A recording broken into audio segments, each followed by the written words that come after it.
J'ai récemment eu le plaisir de retrouver au Québec Pierre Barnerias qui, après Les Survivantes, sort une nouvelle série sur le thème si important, si crucial pour notre société de la pédocriminalité et en particulier dans les sphères les plus élevées de pouvoir de nos États. Et Pierre a eu la gentillesse de m'accorder un entretien pour parler de cette dernière série, Notre petit secret, qu'il lance sur ses différents canaux. Évidemment qu'il vise juste, sa chaîne YouTube a d'ores et déjà été supprimée. Et oui, supprimée. Il est des sujets dont il est important de ne pas s'occuper selon l'État profond et ses différentes officines de communication et systèmes de censure. Donc, sans transition, je passe la parole à Pierre, dont je redis une fois de plus à quel point c'est un réalisateur exceptionnel qui fait du travail de très très grande qualité. Et vraiment, je vous invite à prendre connaissance, à souscrire à cette nouvelle série, soutenir son travail. C'est un sujet qui fait partie de ceux qui vont faire pencher la balance dans la bonne direction. Il faut diffuser la compréhension, la conscience de ces réalités ignobles pour que ceux qui participent, ceux qui les commettent, ceux qui les protègent ne puissent plus maintenir leur emprise sur nos sociétés. Bonjour Pierre Barnerias. Bonjour Jean-Dominique. Comment tu vas? C'est l'arroseur arrosé, c'est moi qui te filme aujourd'hui. Oui, ça m'a impressionné. J'ai vu t'arriver avec ta caméra, ton pied, tu dis bon, c'est pas le contre-jour. Oui, bon, écoute, attention, là, il va y avoir un risque d'un reflet. J'ai vu que tu veux nettoyer bien. Non, mais c'est impressionnant. Mais alors, je viens de découvrir que tu as quand même derrière toi plusieurs films. Donc, tu as commencé également par le cinéma, par l'image. Donc, l'arroseur arrosé, non. Et j'ai fait toutes les erreurs qu'il est possible de faire, ce qui me permet d'en commettre de moins en moins, parce que Dieu sait si c'est compliqué. J'ai envie de te poser d'emblée, est-ce que tu te rends compte que Hold Up est un film légendaire, mythique, qui restera dans l'histoire? Sincèrement, non. Okay. Non, mais honnêtement, voire même je suis de plus en plus passablement énervé, parce que je me dis, tout ça pour ça. C'est-à-dire que voilà, ok, il n'y a pas seulement Hold Up, parce qu'on parle de Hold Up, mais il y a Hold On et Hold Out, puisque Hold On et Hold Out, si après ces trois opus, on n'a pas compris que oui, on était dans un complot, on est dans un vrai complot, mais qui est réalisé maintenant, enfin, voilà, qui est fait et qui a été préparé depuis de longues dates, et parce que je vois qu'on est toujours dans un déni crasse, à commencer par la presse, qui continue de faire comme si rien ne s'était passé, alors qu'elle a été elle-même l'artisan de ce complot, parce que sans elle, je pense qu'il n'y aurait jamais eu 16 milliards d'injections. Donc, et aujourd'hui, quand on voit qu'en France, il y a chaque année 50 000 morts en plus, dont des gamins de 20 ans, de 14 ans qui font des AVC, messieurs les journalistes, vous réagissez un petit peu à ça, ou vous continuez de... Oh non, on n'était pas au courant, puis j'ai vu qu'il y avait des gens qui disaient « Ah ben oui, mais on ne pouvait pas parler des vaccins ». On ne pouvait pas parler des vaccins. Pardon? Vous êtes journaliste? Mais changez tout de suite de métier. Enfin, faites un autre métier, je sais pas. Enfin, vous ne pouvez pas dire, bah non, on ne pouvait pas en parler sur notre chaîne. On n'avait pas le droit de parler des vaccins, donc on n'a rien dit, surtout. Non, enfin, c'est... Donc pour répondre à ta question, non, je n'en sais rien, non. Hold Up, oui, pour l'instant, je me le prends. C'est toujours là comme un poids, et c'est pour ça que je suis venu pour la première fois ici pour... Je dis pas solder l'affaire, l'opération Covid-19, parce que ça a été une opération. Mais voilà, c'est pour dire, ça y est, pour moi c'est fini, j'ai fait ce que je pensais bien de faire, c'est-à-dire d'avoir un autre regard sur cette pandémie, de faire parler des acteurs, comme toi, comme d'autres personnes. Il y a quand même 2 prix Nobel, il y a des physiciens, il y a des chimistes, il y a des chercheurs, il y a des généticiens, il y a une pléiade de médecins, de docteurs, de professeurs. Ça n'a rien fait, quoi. Si, ça a fait un article dans l'AFP avec 2 experts monumentaux.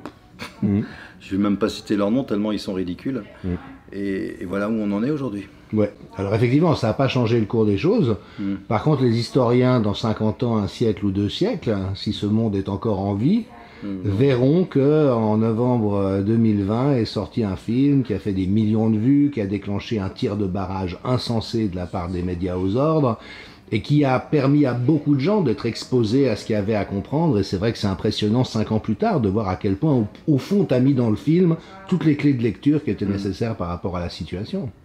Et c'est vrai que la seule satisfaction, enfin satisfaction, j'aime pas parler de satisfaction quand je sais que cette crise a causé des millions de victimes, hein. C'est de voir la chaleur humaine, les gens qui m'ont remercié, de voir même ici, c'est touchant, des gens qui m'ont dit mais écoutez merci, merci, merci, merci, et puis c'est pas un merci de circonstance, enfin c'est... Donc voilà, ben, heureusement que je m'en rends pas compte en fait, parce que ça me permet d'avancer, ça me permet de continuer ma petite route et de faire mon travail tranquillement, sans pression et sans prendre le melon comme beaucoup l'ont aujourd'hui. Alors je suis allé voir sur Grok, tu sais, l'intelligence artificielle de X, ce qu'il racontait à ton sujet. Et tu vois, c'est intéressant parce que toi, tu es journaliste, et un journaliste qui a occupé des fonctions importantes éditoriales à Ouest France, à RTL2. Et en fait, ta fiche biographique est très neutre. Elle est bien plus bienveillante et juste que tout ce que les journalistes corrompus racontent à ton sujet. Ils expliquent ton parcours, il dit que Hold Up a affirmé qu'il y avait tout un ensemble de manipulations derrière ce qui s'est passé, qu'il a été accusé de désinformation. Mais tu vois, Grok ne dit pas c'est un film de désinformation. Il dit il y a eu des accusations de désinformation. Il parle de tes autres films, Les Survivantes, de manière très positive, en disant tu donnes la parole à des victimes. Et tu sais par ailleurs que dans ce métier qui est devenu une vaste porcherie de prostitution, les groupes sont en train de licencier beaucoup de journalistes au profit de l'intelligence artificielle, en disant au fond ces gens sont tellement cons et malveillants que même des systèmes computationnels comme des intelligences artificielles peuvent faire un meilleur travail qu'eux. Mais je trouvais intéressant de voir que d'ores et déjà, tu vois, cette neutralité que tu aurais mérité de connaître, on aurait tous mérité de connaître, est déjà en train d'arriver par l'intelligence artificielle. Voilà, ça m'embête un petit peu, ça, parce que l'intelligence artificielle, pour l'instant, je pense que j'ai même parlé à Philippe Guillemant hier en disant écoute, je pense qu'il faut qu'on fasse quelque chose sur l'intelligence artificielle, parce que c'est quand même cette concomitance entre l'opération Covid-19, l'intelligence artificielle qui est travaillé depuis 40 ou 50 ans, parce que c'est juste une accumulation de data, et de voir que même, bon, ça maintenant les médias, il faut que j'arrête d'en parler, mais qu'il n'y a même pas eu un sujet là-dessus, sur qui, comment ça se passe, où sont stockés les... pourquoi, enfin... Et alors qu'on sait que, bon an, mal an, c'est entre 3 et 4 milliards de chômeurs d'ici peu de temps, donc c'est vraiment une mort sociale assurée dans... C'est tragique, et tout le monde s'enfonce, c'est la perte totale de notre souveraineté. Et on fait rien. Et beaucoup de questions essentielles par rapport au projet dystopique. Ouais. Alors t'arrêtes pas, parce qu'après Hold Up, Hold On et Hold Out, tu t'es lancé dans le projet des Survivantes, qui a été là encore magistral et qui vraiment t'a permis de rencontrer tout un public et de faire circuler une information sur ce problème au fond cardinal de la pédocriminalité jusque dans les plus hautes sphères de l'État. Et là, tu lances une série complète intitulée « C'est notre petit secret ». C'est un projet que tu avais à l'esprit de longue date. Qu'est-ce qu'il va y avoir dans les différents épisodes ? On peut souscrire à cette série sur le site. Alors c'est sur ma plateforme, parce que c'est difficile d'intéresser Netflix, mais on va essayer également sur Amazon Prime, et pour l'instant c'est ma plateforme, citizen-v.com. Citizen comme citoyen et V comme vérité, victoire, ou va te faire foutre en fonction de la personne. Enfin voilà, citizen-v.com, et c'est là où sont tous mes films, et c'est ma seule source de revenus. Je dis juste que moi je travaille pas gratuitement. Il y en a sans doute, tous les journalistes de France Télé doivent travailler gratuitement parce qu'ils sont payés par nos impôts. Mais pour ne pas enfin je parle de France Télé, pardon, je parle des journalistes d'une façon en général, mais il y en a qui font leur travail. Moi je connais, tu t'en as parlé un petit peu, enfin je pense, tu as dû en parler, le super travail de Corinne Lalo qui vient de sortir un livre qui s'appelle Fausse pandémie et vrai mensonge.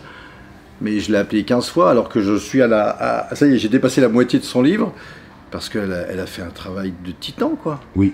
Tout est sourcé, tout est... Et là, j'invite vraiment j'invite l'AFP, qui est censée être une agence d'information, à s'informer sur des journalistes qui, eux, font leur travail. Donc, allez lire ce livre. Je ne sais plus pourquoi je parle de ça, c'est pour je sais plus. Parce que tu es indépendant, tu vis de ton travail. C'est juste pour dire, c'est que...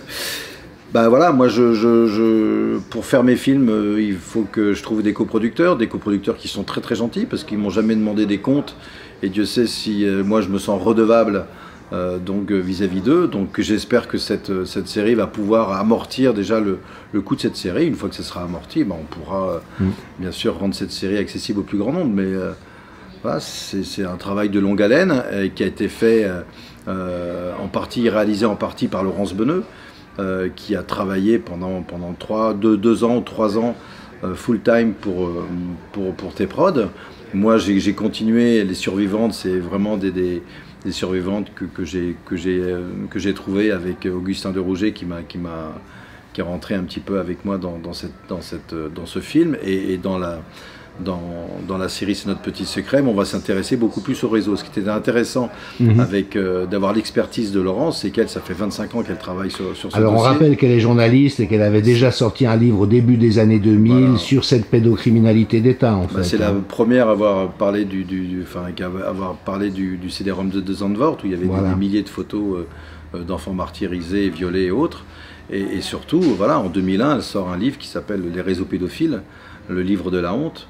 2001, donc elle était vraiment pionnière, tout comme Élise Lucet qui avait sorti son documentaire, fait réaliser surtout par Pascal Justice, qui est une grande journaliste également. On attendait la suite de la fin du silence. Bon, il y a eu un silence de 30 ans, mais c'est pas grave. Elles ont été là pour lancer l'impulsion, et c'est vrai que ce film, je l'ai vu moi seulement en 2008-2009, et c'est vrai qu'avec Laurence, on s'était dit, bah tiens, moi j'aimerais bien faire un documentaire avec toi, c'est toi qui es le spécialiste, moi je sais réaliser, on fait un documentaire pour essayer de parler de ce sujet qui nous concerne tous et qui surtout, je pense, est la clé de compréhension de ce monde, paradoxalement. C'est-à-dire que c'est vraiment un sujet qui est un sujet hautement tabou et qui est un sujet dont on ne peut pas ne pas s'intéresser, c'est pas possible. Si vous êtes un humain, Jean-Dominique Michel, vous êtes un humain, c'est pas une intelligence artificielle que j'ai en face de moi. Si vous êtes toujours un humain, un reptilien. Voilà, vous ne pouvez pas ne pas vous intéresser de ce sujet. Donc il est important que, je dis bien, tout le monde s'en empare. Mais et si jamais vous vous dites, ah non, moi je veux pas voir ça, j'ai pas envie de dire, ben si justement, c'est parce que il y a justement cette répulsion, c'est sur cette répulsion que les tortionnaires, que les comploteurs jouent, justement, parce qu'ils savent que ça va jamais sortir tellement c'est monstrueux. Ben non, si, justement. Et rassurez-vous, cette série, pour moi, elle a été un acte de, comment dire, c'est pas un acte, mais c'est un acte de remerciement pour toutes ces personnes qui sont des véritables héroïnes. Et des héros également.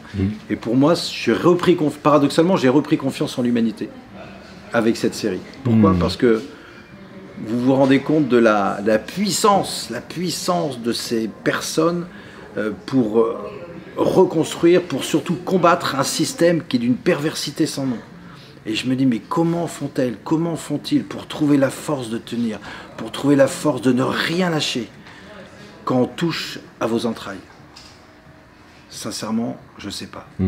Et pour moi, c'est le minimum. Le minimum, c'est de faire cette série. Le minimum, c'est de mettre au jour tout ça. Après, ça plaît, tant mieux. Ça plaît pas, tant mieux. Ça ne m'appartient pas. Moi, je fais. J'ai l'habitude de dire je fais. Voilà, je fais. Ça marche, tant mieux. Ça marche pas, tant mieux. C'est pas grave. Je réalise, après, je passe à autre chose. Et une de tes grandes forces en tant que cinéaste documentaire, c'est de pouvoir aborder des sujets vraiment très difficiles, voire qui peuvent donner la nausée tellement les sujets abordés sont violents, mais toujours avec beaucoup de délicatesse et de respect pour les personnes. Et au fond, autant le sujet est épouvantable, autant l'expérience en tant que spectatrice, on sent que tu fais preuve d'énormément de délicatesse pour le spectateur, pour ne pas le violenter par le traitement du sujet et des images. C'est sûr que les propos sont triés quand même, sont choisis pour pas, voilà, pour pas violenter le spectateur. Moi, j'essaye toujours de me mettre à la place d'un enfant de 12 ans, voire même de 10 ans, en disant, est-ce qu'un enfant de 10 ans peut regarder ce film ? Je pense qu'un enfant de 10 ans pouvait regarder Les Survivantes, vraiment. Et c'est dommage qu'il ait été interdit au moins de 16 ans, je crois. Ça, c'est comme ça, c'est comme ça. Mais oui, l'idée, c'est de... Et ce qui fait que ce film, ou cette série, peut être vraiment facilement regardée, c'est juste parce que ces femmes et ces hommes sont d'une humanité rare et exceptionnelle. Donc, pas de peur à avoir. Et surtout, encore une fois, Là, c'est la saison 1 qui va sortir le 29 juin, donc on commence doucement. C'est-à-dire qu'on va parler des flagrants délits d'injustice. On va montrer que sur une affaire qui date de 1994 avec une autre affaire qui a explosé en 2022, pas de changement. Réactions les mêmes, procédures les mêmes, il n'y a pas de changement. Ni dans les mentalités, ni dans les actions, ni au niveau de la justice. Toujours les mêmes dysfonctionnements. Donc là, pendant 2,52 minutes, on va bien prendre conscience du problème, de cette problématique. Deuxième problématique, on va aller gratter là où peu de personnes avaient gratté, c'est-à-dire du milieu médical. Et c'est intéressant, parce que des médecins, je ne veux pas mettre bien sûr tous les médecins, il y a des médecins qui sont exceptionnels, je tiens à le dire. On est là pour montrer les médecins qui font pas tout à fait qui n'ont pas joué leur rôle à la fois pendant la Covid et aussi pendant toutes ces affaires de pédocriminalité. Donc là, on va montrer qu'il y a un système pédocriminel au sein de la médecine, au sein des médecins. Et couvert par l'ordre à plusieurs reprises. Et bien sûr, couvert par l'ordre. Ouais. C'est pas moi qui le dis, on a les preuves, on a les faits. Tout à fait. Donc, on a 2,52 minutes qui est consacrée à la médecine, à ces médecins organisés, et ça s'appelle Viol en médecin organisé. Donc 2,52 minutes, et on terminera par un volet, c'est un nouveau 1,52 minutes qui s'appelle État prédateur, où là on va aller montrer comment l'État, État prédateur, ça va pas. Un État, c'est là pour vous protéger, c'est là pour protéger ses enfants. C'est comme un papa, il n'est pas là pour violer son gamin. Donc on va montrer que voilà, dans les institutions, dans le système de protection de l'enfant, ça va pas. Ça va pas du tout. Les enfants ne sont pas protégés, ils sont même pires que ça, ils sont exploités. Ça, c'est pas moi qui le dis. Tout est en train de sortir en ce moment. Il y a Claude Ardide qui a fait un bouquin absolument incroyable que j'ai pas fini de lire encore, parce que ça s'accumule sur la table de chevet. Je vous invite à le lire. Enfin, il est passé dans tous les médias. Mais voilà, pour montrer que le système de protection de l'enfance ne fonctionne pas. Non seulement il ne fonctionne pas, mais il fonctionne à l'envers. C'est un système qui capte les enfants pour les mettre sur des marchés, soit de la prostitution, ou soit pour nourrir des pédophiles. Donc ça suffit. Ouais. Ça suffit. Et messieurs les députés, ou messieurs les responsables de département, faites quelque chose, parce que allez regarder un petit peu tous vos foyers de l'enfance, notamment je pense au 22. Intéressant, mais on va y revenir dans le département du 22. Merci. Une des choses que je trouve difficile en tant que bon complotiste, un complotiste qui essaye de mettre de la qualité dans son complotisme, c'est qu'au fond, quand on s'aperçoit à quel point on nous a menti sur tout, et je rappelle au passage que Jeffrey Sachs, le très grand géopolitologue américain, professeur à l'Université Columbia, récemment dans une interview, dit « Je me suis aperçu que mon gouvernement m'a menti tout au long de ma vie, sur tout ». Donc, tu vois, c'est juste un constat d'intelligence. Comme dit Candace Owens, si t'es pas complotiste aujourd'hui, c'est que t'es pas intelligent.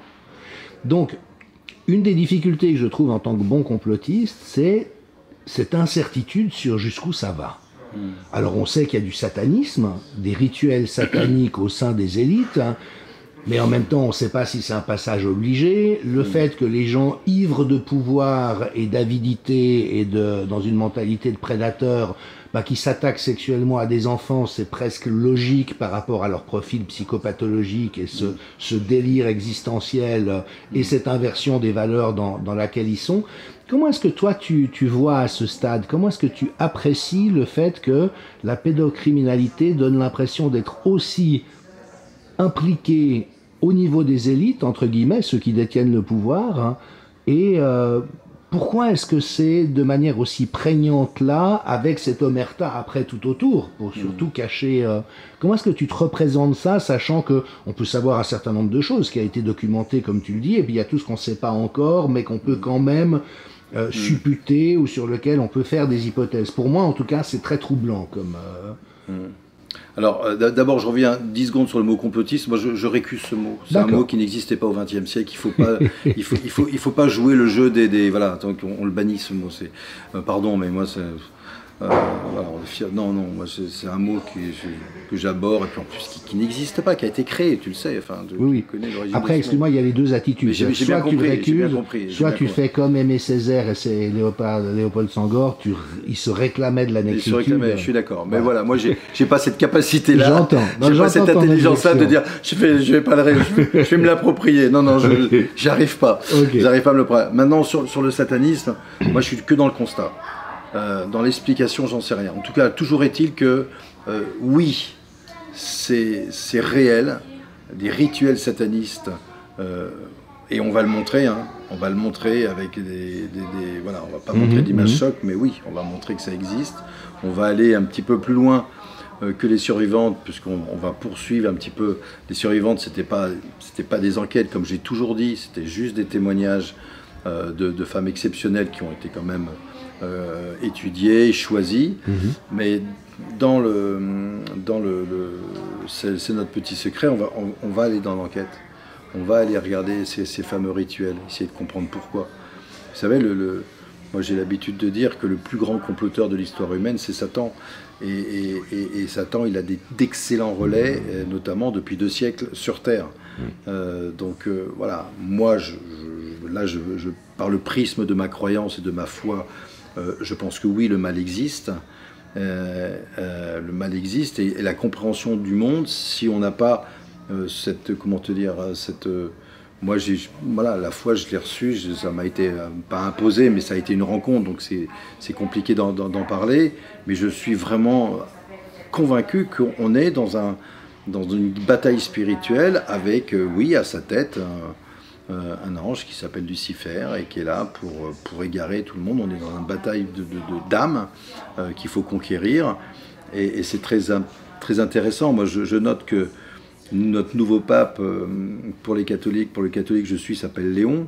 Et moi, j'ai toujours été bouleversé par ce qui s'était passé en 1884 avec le pape Léon XIII, qui a eu une vision absolument assez incroyable. Il était dans sa petite chapelle, il était en train de dire sa messe, et tout d'un coup, il entend derrière lui un dialogue entre Dieu et le diable et Satan. Et le dialogue, il faut vraiment aller le lire. Le dialogue, en quelque sorte, c'était Dieu qui laissait à Satan 1 siècle pour aller corrompre son église en disant de toute façon je vais détruire ton église, mais non, mais j'ai besoin du temps. Tu as besoin de combien de temps? J'ai besoin d'1 siècle. Très bien, tu l'as. De toute façon, tu pourras pas tuer mon église, tu pourras pas, parce qu'à la tête il y a mon fils. Donc c'est intéressant. Donc moi je me suis dit ok, 1884, 1 siècle, ça fait donc c'est là qu'à partir de ce moment-là on se dit tiens, et le pape Léon XIII était complètement bouleversé, il en est ressorti exténué, il était rentré dans son bureau, et c'est là qu'il a écrit son fameux exorcisme, un exorcisme qui est quand même très... Avec la prière à Saint-Michel. Avec la prière à Saint-Michel, un exorcisme hyper violent qui a fait référence pendant au moins 2 siècles, on va dire. Et de savoir qu'aujourd'hui, donc moi ce que j'en ai déduit, c'est que à un moment donné, le ciel a permis, c'est une permission de Dieu, à Satan de descendre sur terre et puis d'envoyer pas mal de ses sbires ou pour pervertir en fait les âmes d'abord de ces prêtres, parce que si on est dans une guerre, on va corrompre d'abord les généraux, les lieutenants, voilà, c'est pour combattre la population, pour essayer de ramener un maximum d'âmes. Et aujourd'hui, c'est vrai qu'on le voit qu'il y a un désert au niveau de la foi, et plus personne ne croit en rien. C'est même si vous parlez de Jésus, pardon, j'ai quoi? Enfin non, c'est un personnage historique qui a marqué quand même l'humanité, qui a coupé l'humanité en deux il y a 2000 ans. Donc, mais aujourd'hui, tout le monde s'en fout. Il n'y a plus de référence, il n'y a plus rien. Donc on voit bien le travail de sape depuis quasiment 2 siècles qui est là, qui est présent sous nos yeux, parce qu'aujourd'hui on est dans un vide criant. Et comme je disais hier, vous savez, aujourd'hui pour être athée, il faut beaucoup de croyances, quoi. Il faut croire en beaucoup de choses, et des choses complètement stupides, comme le fait de dire que voilà, le monde a toujours existé, il n'y a ni un début ni une fin, ce qui est complètement faux scientifiquement. Mais pour revenir un petit peu au satanisme, donc oui, je pense qu'on est dans un véritable combat entre les forces du mal et les forces du bien. Et chacun doit faire sa part. Moi, j'essaye de faire ma part à travers des films. Là, j'ai qu'une seule hâte, c'est de tourner cette part du Covid. Et c'est pour ça que j'étais là au Québec pour solder un petit peu cette affaire et passer à autre chose. Et j'espère qu'avec le nouveau film que je prépare sur Marie-Madeleine, on va pouvoir... Marie-Madeleine, dont on va révéler des choses, voilà, qui ne sont pas, voire pas du tout connues, et qui montre que, oui, c'est l'apôtre des apôtres, hein, pour ceux qui savent ce qu'est un apôtre ou qui ont quelques références encore religieuses. Oui, ça m'intéresse beaucoup plus tous ces mensonges qui sont toujours là, bien ancrés, voilà, que je traîne toujours avec moi, mais voilà, j'essaie de m'en défaire en tout cas. Merci, c'est vrai que ta foi est importante dans ta démarche, tu le dis souvent. Tu as également tourné des films sur le troisième secret de Fatima, sur le Saint-Suaire de Turin, qui est une histoire complètement stupéfiante. Le degré de convergence d'indices concordant aujourd'hui quant au fait que c'est bel et bien un suaire du 1er siècle, qu'il a tous les signes de la passion, qu'il n'aurait pas pu être réalisé même avec des technologies contemporaines. Enfin, c'est assez bluffant.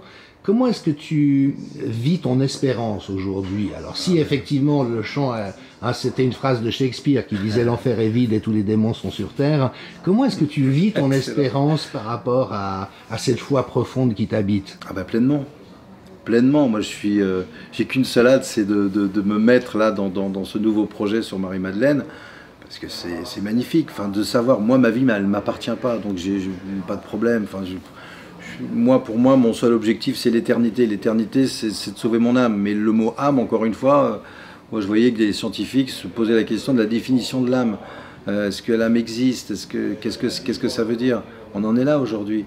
Et moi, pour avoir fait cette rencontre, il y a le 6 juillet 88, d'une façon précise, voilà, j'ai qu'une seule hâte, c'est effectivement de permettre à tout à chacun de retrouver des raisons d'espérer, de retrouver la foi, la joie, et la joie qui est le synonyme de la foi, parce qu'aujourd'hui il y a une ignorance crasse et totale sur qui est Jésus de Nazareth. C'est quand même un homme qui a marqué l'histoire du monde, de l'humanité, le monde est coupé en deux, et comme moi il n'y a pas plus belle histoire, il n'y a pas plus belle histoire que cette histoire d'un Dieu qui s'incarne, qui devient homme juste pour nous dire de nous aimer et qui va se faire massacrer par sa propre créature. Enfin, je ne sais pas si vous réalisez.